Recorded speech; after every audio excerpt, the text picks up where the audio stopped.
Red snags in the global supply chain sent used car prices surging higher during the pandemic, raising personal property taxes along with them.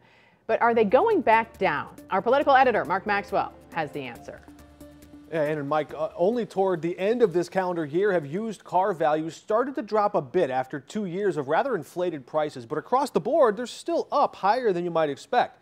And many of our viewers have complained about those steep tax bills on totaled or stolen vehicles.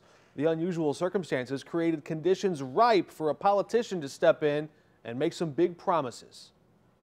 When I'm the governor of this state, folks in this state will have paid their last personal property tax bill. Every year, about this time, State Senator Bill Eigel beats the same drum. We're all in the process of going down to our local county office and paying rent to the government for the crime of owning a car. He's backed a number of proposals to slash, reduce, or outright abolish the personal property tax Missouri law requires on used cars, vehicles, and other large machines. But that money goes to local governments, which use it to fund things like police, fire, and emergency response. To completely get rid of personal property taxes would be very fiscally irresponsible of the state. St. Louis assessor Michael Dauphin says state law ties his hands and requires him to assess a tax based on what the National Auto Dealers Association says your car is worth.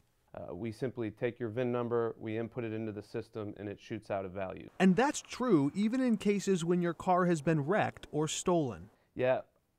I don't have anything to do with public safety, and I don't think the tax laws consider public safety in every individual county when they're drafted. But that's the reality of the parameters in which we're working, and we're here to follow the law. If you feel the notice you got in the mail is incorrect, you can still file an appeal. The way you do that is you go to the Missouri State Tax Commission website. They have information on how to file your appeal. Those bills are due New Year's Eve, the proceeds providing lifelines for police and the pain providing taglines for politicians. We've got to stop charging our working and middle income class households the crime of owning the car that they need to get to work every day.